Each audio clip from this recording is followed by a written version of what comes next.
McAllister. I am the CWA District 7 Vice President, and I have here today a few members of our esteemed Broadband Brigade. And woo! Give it up for our Broadband Brigade. We have brigade members across the country, and we had to limit it to 3 for this panel. And I'm just going to start to my left here and let each one of them introduce themselves, their name, their district, and how many states are represented on your team. So, hello, I'm Marty Shaliga, District 4. We have the 5 Great Lakes states. We're focusing on states that have a friendly legislature, which is Michigan and Wisconsin, but there's a lot of background work being done in Ohio and the other states to prepare them for what's coming. Good morning, everyone. Fernando Roman out of Arizona. District 7 represents 15 states, and we focused on 5 states, which was Arizona, Colorado, New Mexico, Minnesota, Idaho, and Washington. But we are continually doing work in a lot of states. My boy, Frankie, back there, Utah, my bad. But yes. My name's Nick Ho from District 1.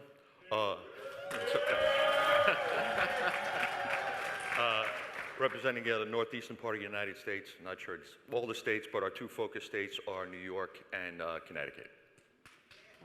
Thank you. So CWA created the Broadband Brigade because we knew when Joe Biden was elected president, we'd be getting a large amount of funding for broadband and infrastructure. Can you talk about some of the work you've done so far as part of the Broadband Brigade to ensure that the broadband build-out goes right? It's a tongue twister. Well, particularly, we educated legislators around the country. We introduced some bills in Minnesota and Arizona, and really educated the District 7 about the lack of broadband and how broadband works, and showed presentations throughout the district. And those presentations, they flow through to different states.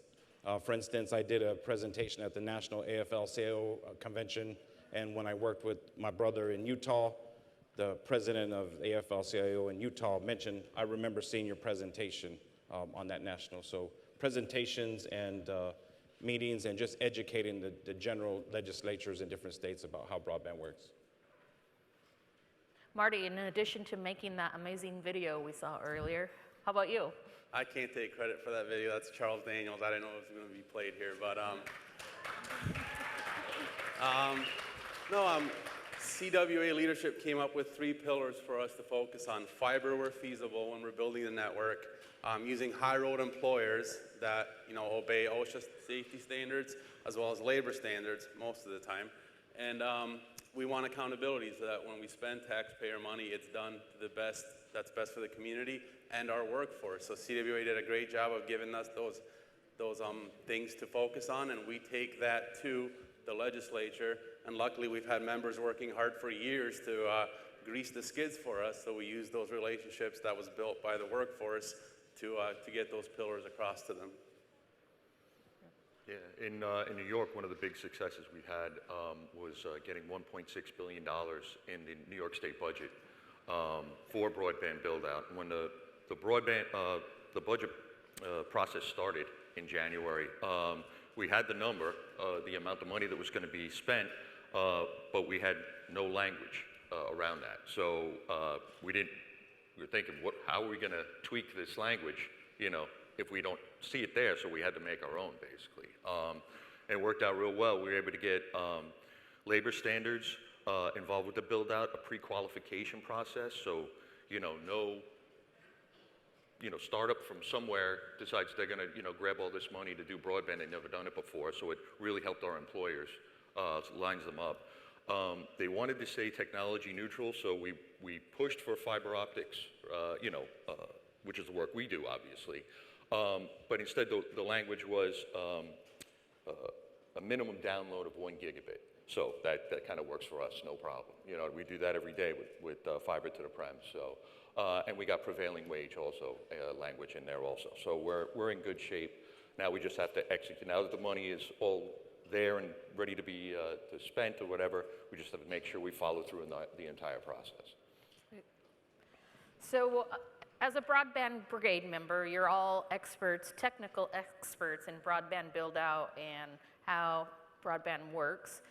And part of this, how surprised are you that the policymakers you're speaking to didn't understand this, and how has it benefited us to put the technical experts in front of them and teach them what this means? I mean, Well, I think they hear from a lot of lobbyists, corporate lobbyists that have talking points that they're given by corporations who want the best for their shareholders, which usually isn't the best for communities. So I think it's really important when they hear from people like us, because we're in the field, to just hear stories that come from what we do. A lot of times they'll say that, well, I've talked to a representative from your company. They say that everybody in Michigan has high-speed internet. But when we delve down in the details and tell them that there's distance limitations, speed limitations, they're not aware of that. They're just told that it's available in a certain county, and they think everybody can get it. And that's where we can share stories that we come across in our daily work that explain to them, no, many people are suffering without broadband internet or any internet at all. You know, during the pandemic, the frontline workers on broadband tech, 25 years experience, well, we had to go in as people were upgrading their internet speeds. And I think giving those personal stories of people, the lack of internet, how people lost their jobs throughout the pandemic when they got sent home to Zoom and they had an inadequate upload, how kids fell behind during the pandemic because they couldn't afford internet or didn't have it, and how some of my customers I had to walk through and show them how to download apps because they couldn't renew prescriptions, and when they tried, they couldn't do an online medical exam. And I think, as Martin explained, is sharing those personal stories and finally hearing that, you know, they hear from corporate lobbyists all the time, but hearing from the frontline worker, somebody that was doing, you know, installing the broadband on a daily basis really changed some minds. Yeah, one of the earlier meetings we had before the infrastructure bill was passed with Congressman Swazi, which we're meeting with today, actually. He had a bunch of questions. To Marty's point, like he thought everybody had internet. You know what I mean? Which, you know, he didn't really understand. He had so many questions. You know, you normally get like a half an hour, you know, to make your pitch. We spent most of that time explaining, you know, what was high-speed internet, what wasn't, how it worked. And what we did as a result of that is, because we don't want to take up a whole half an hour explaining internet before we get to our pitch, right, is that we made like a two-pager, a quick pictures and bullet points, which is how I learn. You know, I'm kind of simple that way, you know. But, you know, a picture of like DSL and some bullet points, the limitations surrounding DSL, limitations around, you know, cable modems and cell sites and stuff like that. Mention that both the, you know, cable modems and cell sites draw off the power grid, so you throw in there that increases the carbon footprint, you know, for transmission of internet. And then you get to fiber optics, and it's nothing off the electrical grid to transmit. The highest speeds, upload and download speeds are the same. Like everything, it kind of puts it in a very simple way how to, you know, why we're recommending what we recommend and how we're doing it. Here's, you know, take this with you, you know what I mean, so you can read up on it. So now you know, now you're an expert. Now we try to make these, you know, these elected officials, you know, a little more knowledgeable on the topic, so that they're not thinking that 25 meg upload or download or whatever is really high-speed internet. It's not, or shared bandwidth, you know, is adequate. It's not. So if you're a non-telecom person, or even like myself, a telecom person, Yeah. and you got lost there, imagine how the legislators and the lawmakers we're talking to, they know even less, and that's why we rely on your expertise. It's great. And Nick is, you know, across the Broadband Brigade, they share a lot of information, and Nick is known for his two-page document he created. Yeah. And, Yeah. you know, it's all of that teamwork and sharing information across the country. Yeah. Rachel Van Rand really helped me with that, by the way. She's like, I have to give her a lot of credit from District 1. She's not here today, but she really took what I was thinking and put it on paper. So I give her a shout out. Great.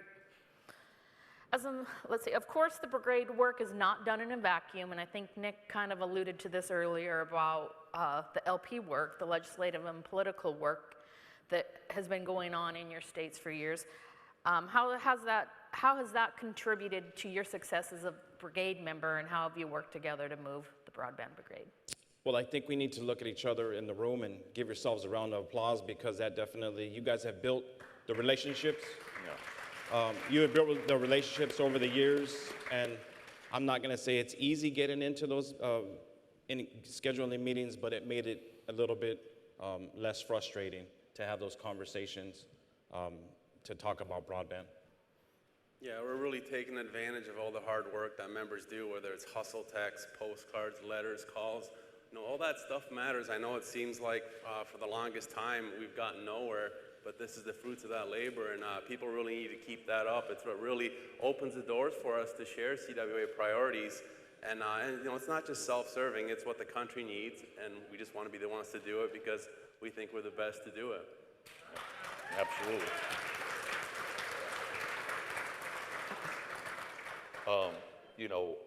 We've been working on this for years in New York and stuff like that. And one of the pieces of legislation we got passed before the whole infrastructure bill was maps, to show where internet was provided and where it wasn't. And it was actually something that got vetoed, but then we pushed for it and got included in the state budget again through that process.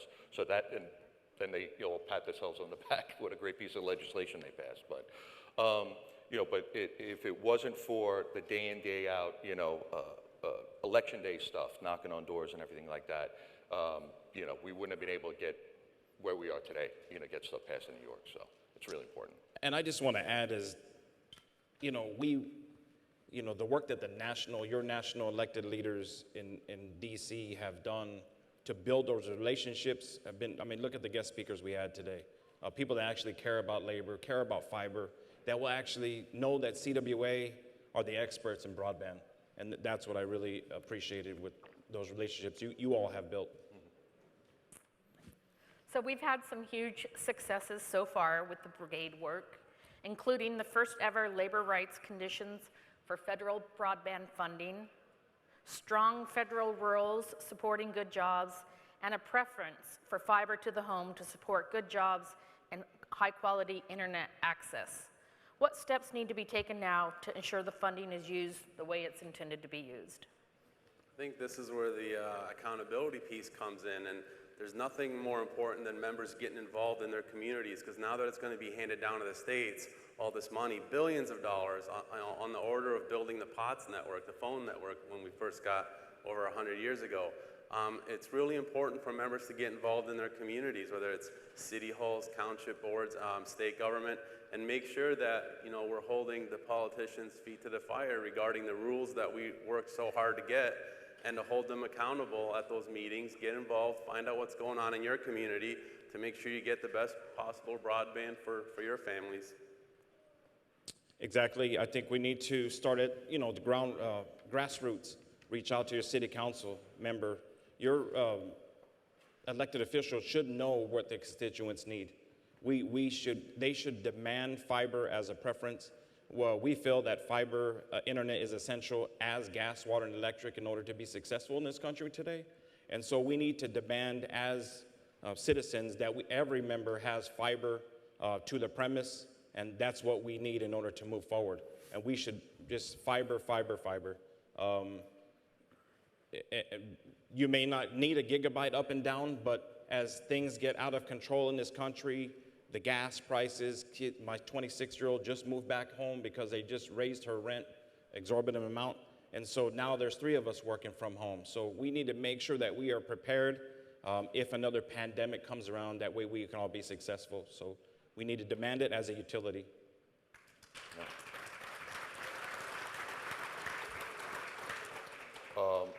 I think those are excellent points. And like in New York, we had a history for a very long time. We couldn't get anything voted on. It could have been the best piece of legislation in the world, but it would not get voted on in the Senate, period. All right, you'd have everybody co-sponsoring it, never get to a vote.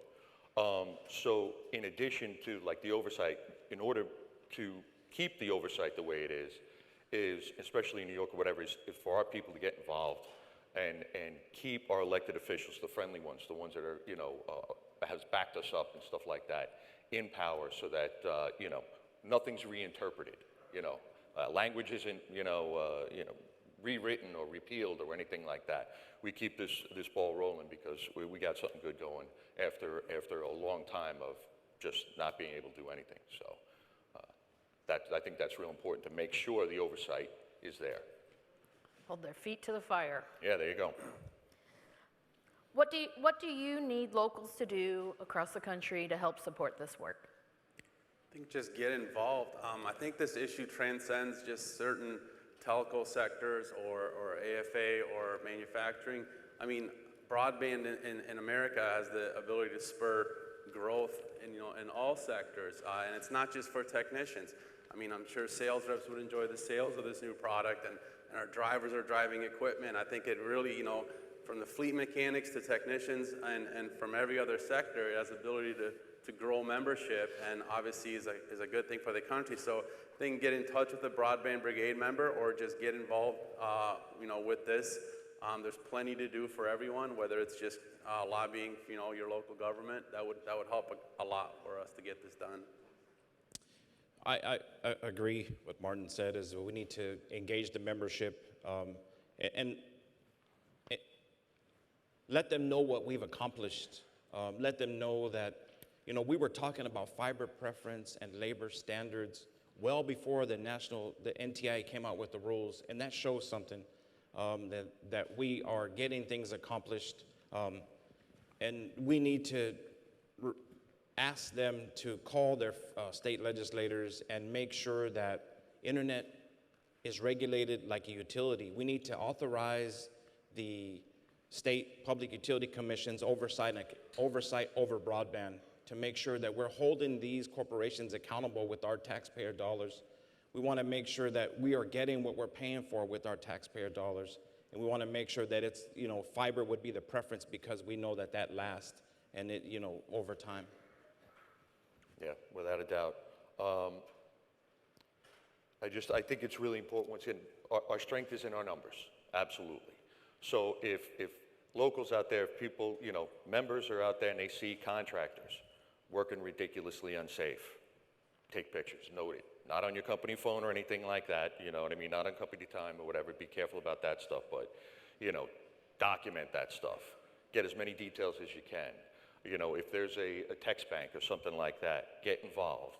If there's a piece of legislation that's getting lined up, send emails, click links, do everything you possibly can, because that was a big reason we got a lot of stuff passed, up by us, is because membership got involved and we send thousands of emails to our elected officials and stuff like that, so that they know when we meet with them that we have the backing and so I think that's immensely important. Well, you guys have done a lot of great work, and the Brigade is making sure that broadband is built right, and it's built by union members and creating good union jobs. And there's a Brigade member in every district, some in different states. So reach out to these three if you don't know who your Brigade member is or someone in your district, and they'll connect you. So thank you for your time, gentlemen. All right. Thank you. Thank you.